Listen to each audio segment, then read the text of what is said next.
वास्तुशास्त्र में सबसे महत्वपूर्ण चीज़ क्या-क्या देखी जाती है? वास्तुशास्त्र में बहुत सारी चीज़ें देखी जाती है, उसमें से सबसे पहला होता है घर का मुख्य प्रवेश द्वार, दूसरा होता है घर का टॉयलेट, तीसरा होता है घर का किचन, चौथा होता है जो कि महत्वपूर्ण है घर की भूमि। अगर आपका मकान जो है वो ज़मीन पे है, तो भूमि परीक्षण करवाना बहुत ज़रूरी है। ये चीज़ें हो गई वास्तुशास्त्र के हिसाब से, लेकिन घर का नंबर कौन-सा है, आपकी ज्योतिष कुंडली के अनुसार है कि नहीं है, वो भी महत्वपूर्ण है। घर के अंदर कितनी विंडो है, घर का मेन एंट्रेंस कहाँ पे है, घर पे कितना सूर्य प्रकाश आता है, वास्तुशास्त्र में बहुत सारी ये चीज़ें देखी जाती है।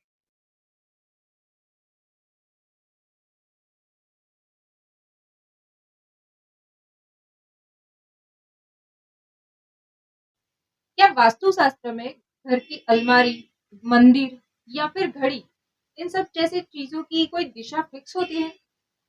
जी, बिल्कुल। वास्तुशास्त्र के हिसाब से सभी चीज़ों की दिशा वैसे तो अगर चाहे तो फिक्स कर सकते हैं, जिससे काफ़ी पॉज़िटिव वाइब्रेशन मिलते हैं। जैसे कि घड़ी है, तो पूर्व दिशा या उत्तर दिशा की दीवार पे अगर रखते हैं, तो इंसान उस घर में रहने वाले सभी सदस्यों का जो समय है, वो बहुत तेज़ी से पॉज़िटिव होता है। उसी प्रकार से तिजोरी जो है, उसका मुख जो है, वो उत्तर दिशा की तरफ खुले, तो पैसों की कभी तंगी नहीं रहती है। मंदिर की दिशा तो वास्तुशास्त्र के हिसाब से फिक्स है कि नॉर्थ ईस्ट यानी कि ईशान कोण में मंदिर रखा जाता है। घर का जो मंदिर है, वो हमेशा जितने भी घर के मेंबर हैं, उनकी कमर के ऊपर होना चाहिए। ये थोड़े वास्तुशास्त्र के नियम है। उस प्रकार से अगर इन चीज़ों को रखा जाए, तो काफ़ी पॉज़िटिव रिज़ल्ट मिलता है।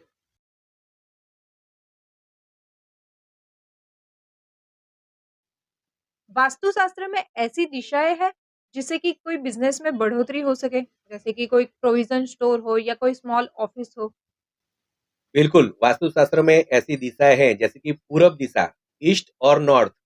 ये दिशाएँ जो है वो साइंटिफिकली आपके बिज़नेस को प्रोग्रेस करती है। स्मॉल ऑफिस हो या फिर आपका प्रोविज़न स्टोर हो, आपको क्या करना है, आपके मोबाइल में अभी काफ़ी फैसिलिटीज़ अवेलेबल है। इस प्रकार से कंपास डाउनलोड कर लेना है और उसके अंदर आपके ऑफिस में बैठ के सेंटर में जाके ये कंपास जो है उसको रखना है। वहाँ पे जो नॉर्थ डायरेक्शन पड़ता है, उस प्रकार से अगर आप फेस रखते हैं और उस प्रकार से बैठते हैं, तो आपके बिज़नेस में साइंटिफिकली आपको वाइब्रेशन पॉज़िटिव मिलना शुरू होते हैं और आपके बिज़नेस में प्रोग्रेस देखा जा सकता है। क्या ऐसी कोई विद्या या गणित है जिससे पता चल सके कि इंसान मरने वाला है? बिल्कुल, आयुर्वेद हमारे ऋषि मुनि और योगी जो थे, आयुर्वेद में एक ऐसा योग है जिससे इंसान को पता लग सकता है कि इंसान कुछ समय के बाद मरने वाला है। इसीलिए तो हमारे पुरातन योगी, उनको पता लग जाता था कि इनकी मृत्यु नज़ीक है, तो वो किसी गुफा में चले जाते थे। योग इस प्रकार से है कि हर इंसान की 3 नाड़ियाँ होती है, इड़ा, पिंगला और सुषुम्ना। लेफ्ट साइड का जो नोज़ होता है, उसमें चंद्र नाड़ी, जिसे इड़ा, राइट साइड का जिसे सूर्य नाड़ी, जिसे पिंगला और मध्य नाड़ी जिसे सुषुम्ना कहते हैं।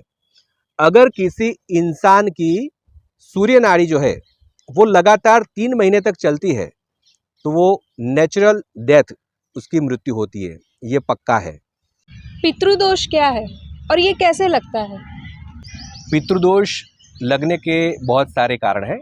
किसी भी इंसान की फैमिली में कोई अपमृत्यु होता है, जैसे कि कोई सुसाइड कर ले, उसका छोटी उम्र में देहांत हो जाए, या फिर उसकी जो इच्छा है वो अधूरी रह जाए, जल के मर जाए या पानी में डूब के मर जाए, इस प्रकार से कोई छोटी उम्र में गुजर जाता है, तो ऐसे घर में पितृदोष लगता है।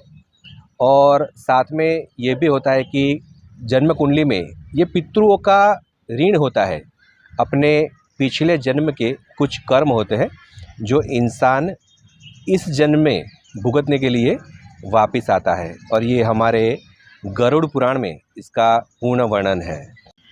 पितृदोष से क्या-क्या तकलीफ़ें आती हैं? पितृदोष से बहुत सारी तकलीफ़ें आती है, जिसमें से काफ़ी समस्याएं जो है, जैसे कि संतान ना होना, दूसरा है जॉब में दिक्कत, बिजनेस में दिक्कत, फिर घर में खाना खाते वक्त झगड़े होना, दूसरा अगर बच्चा हो जाए तो बच्चा विकलांग पैदा होता है, साथ में बिजनेस में गिरावट, कर्जा हो जाना, नौकरी चले जाना, बहुत सारी समस्याएं ऐसी आती है कि आप बिलीव नहीं करोगे। अगर वंश भी कभी कभी ख़त्म हो जाता है, जिसके घर में बेटा पैदा नहीं होता है, सिर्फ बेटी होती है, उसके घर में भी पितरों का ऋण जो होता है वो बाकी रहता है, क्योंकि पिंडदान करने वाला पीछे कोई रहता नहीं है। इसीलिए पितृदोष का एक ये भी कारण है कि अगर घर में बेटा नहीं है तो भी पितृदोष है।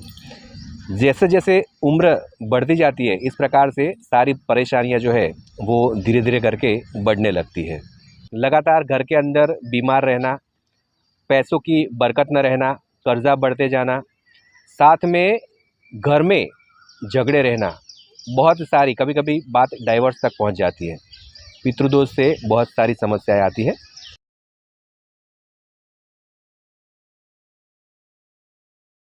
अब मान लीजिए किसी के घर में इलेक्ट्रॉनिक अप्लायंसेस जैसे कि फ्रिज, वॉशिंग मशीन, वो बारी बारी से मतलब बिगड़ रहे हैं। फ्रिज खराब हो गया, उसको रिपेयर करा, उसके बाद वॉशिंग मशीन खराब हो गया, उसके बाद कुछ और बिगड़ गया, ऐसा कुछ बैक टू बैक हो रहा है, तो उसका क्या रीज़न हो सकता है?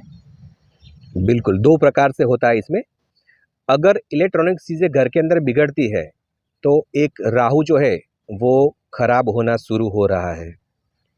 दूसरा एक ये भी हो सकता है कि इलेक्ट्रॉनिक्स चीज़ों बिगड़ने के बाद घर के अंदर कोई बीमारी आती है या कोई एक्सीडेंट वगैरह होता है या बड़ा फाइनेंशियल लॉस होता है, तो हो सकता है कि उनके साथ कोई बुरी शक्ति या ऊपरी बाधा उनके साथ जुड़ चुकी है।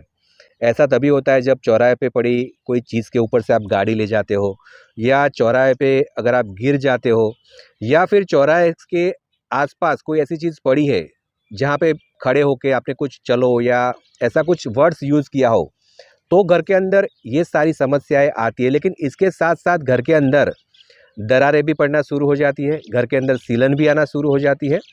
इलेक्ट्रॉनिक्स चीज़ें बिगड़ने के साथ साथ घर के अंदर काफ़ी ज़्यादा प्रकार की भी समस्या अगर आती है तो यकीनन ये तंत्र बाधा, ऊपरी बाधा, या फिर ज़्यादा अंश पे राहु का प्रभाव भी हो सकता है। इसके लिए पूरा विश्लेषण करना बहुत ज़रूरी है।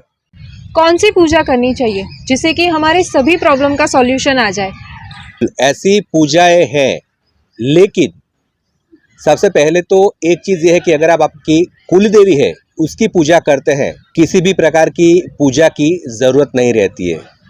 लेकिन अगर आप भयमुक्त रहना चाहते हैं तो हनुमान चालीसा का पाठ रोज़ाना कर सकते हैं। और अगर आपको फाइनेंशियल प्रॉब्लम है तो लक्ष्मी श्री सूक्तम का पाठ कर सकते हैं। और अगर स्वास्थ्य के संबंधित तकलीफ हो रही है आपको, तो फिर आप महामृत्युंजय का रुद्र अभिषेक भी कर सकते हैं। विवाह के संबंधित अगर आपको प्रॉब्लम आ रही है तो आप दुर्गा सप्तशती का पाठ कर सकते हैं।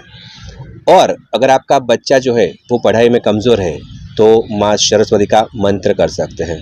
लेकिन अगर आप कुलदेवी का आह्वान करते हैं रोज़ाना तो किसी भी प्रकार का प्रॉब्लम आपको नहीं होगा लाइफ में।